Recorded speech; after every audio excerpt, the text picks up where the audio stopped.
The Rolling Stones and Led Zeppelin will always be part of the rock and roll canon. Despite this, Mick Jagger felt his band was distinct from Led Zeppelin.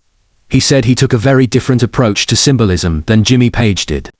On the surface, the Rolling Stones' Sympathy for the Devil is a track about Satan himself. However, it's not about anything supernatural or biblical. It just uses the devil as a symbol of the forces of evil that will always be with humanity. During a 1995 interview with Rolling Stone, Jagger discussed the reception of Sympathy for the Devil. The satanic imagery stuff was very overplayed by journalists, he opined. We didn't want to really go down that road.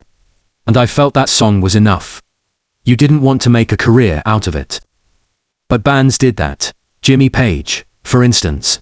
Page was interested in Thelema, the occult religion, founded by mystic and author Aleister Crowley. Crowley was often misidentified as a devil worshipper. I knew lots of people that were into Aleister Crowley, he said. What I'm saying is, it wasn't what I meant by the song Sympathy for the Devil. If you read it, it's not about black magic, per se. Rather than being inspired by the devil himself, Sympathy for the Devil was inspired by a famous French author. I think that was taken from an old idea of Charles Baudelaire's. I think, but I could be wrong, he said. Sometimes, when I look at my Baudelaire books, I can't see it in there. Baudelaire was known for writing about obscene and occult subjects. Jagger distanced Sympathy for the Devil from the work of more satanic rock bands. My whole thing of this song was not black magic and all this silly nonsense, like Megadeth or whatever else came afterward, he explained. It was different than that. We had played around with that imagery before, which is the album Their Satanic Majesties request, but it wasn't really put into words.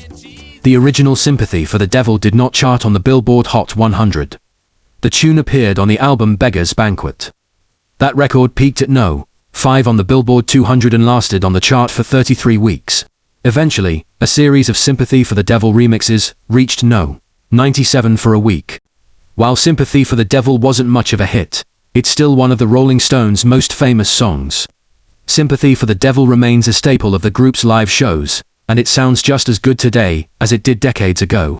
It helped pave the way for many performatively or authentically satanic rock artists, such as Alice Cooper, King Diamond, Marilyn Manson, and Rob Zombie.